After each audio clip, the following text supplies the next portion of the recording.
He made me the punchline in front of HR.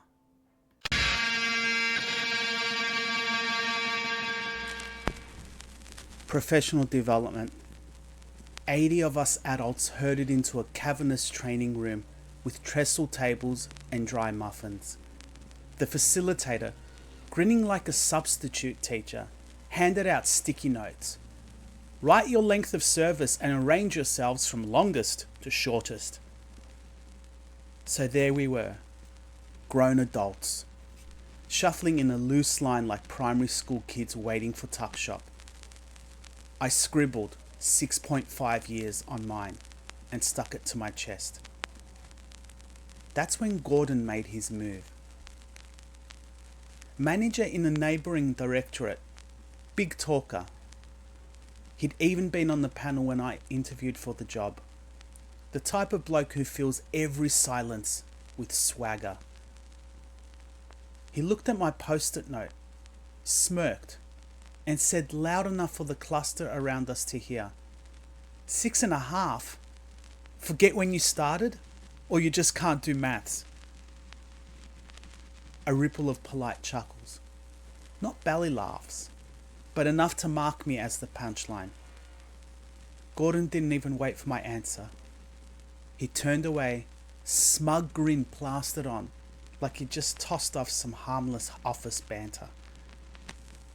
I said, quietly but clearly, I've worked here 3 times.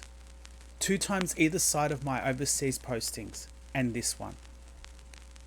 He didn't reply, didn't nod, didn't acknowledge. Just that grin, sliding off to the next person. We sat through slides about trust buckets and filling each other's cups. My cup was filled with burnt coffee and a stone lodged under my ribs. At the break, I poured another paper cup and walked straight over to him and stood there until he looked up. He still had that grin, like I was about to thank him for something. Why did you say it like that? I asked. His eyebrows rose. He wasn't used to being questioned. Not by me. Say what? The bit about forgetting when I started, or not being able to count. Why did you say it like that? He chuckled, tight. It was just a joke. What exactly was the joke? I said. His smile faltered. This wasn't the script.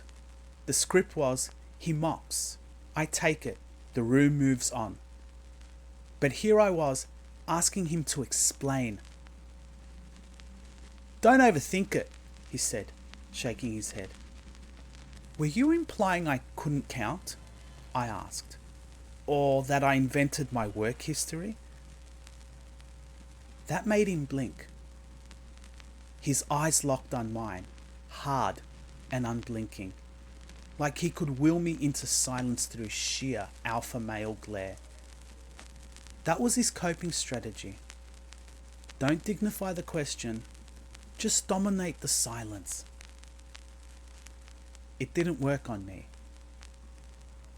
Do you remember my application? I asked. You were on the panel. He didn't answer, still holding the stare. I listed dyscalculia on it, I said. Did you see that? He shifted, only slightly, but it was enough. He didn't know the word, and he didn't want to ask. Dyscalculia, I explained evenly. Number processing difficulty. That's what you were mocking, wasn't it? He blinked, but his jaw tightened. He was the kind of man who believed he never needed to justify himself to anyone lower in rank. His silence wasn't strength, it was delusion. He thought not answering meant he stayed in control. But in this moment, silence was the loudest admission he could make. We stood there, coffee steam rising between us. His eyes stayed locked on mine. That's all he had left. The stare, the intimidation, the belief that if he held it long enough, I'd fold, laugh it off, and save him from having to explain himself. I didn't fold. "Let me be clear," I said, voice still calm. "You mocked me in front of 80 people. I'm asking why, and I'm giving you every opportunity to explain or apologize or both." Nothing. Just that stare. The silence he thought would shame me.